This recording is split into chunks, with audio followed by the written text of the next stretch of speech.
তার হচ্ছে আনন্দ অশ্রু ওই ছবিটা দেখার পর থেকে ওনার অনেক বড় ভক্ত হয়ে গেছি।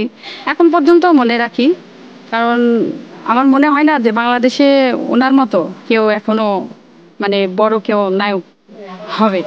কারণ এখনো সেই বাংলার সবার মনে মনে এখনো আছে, সবাই অনেক মিস করে অনেক ওনাকে।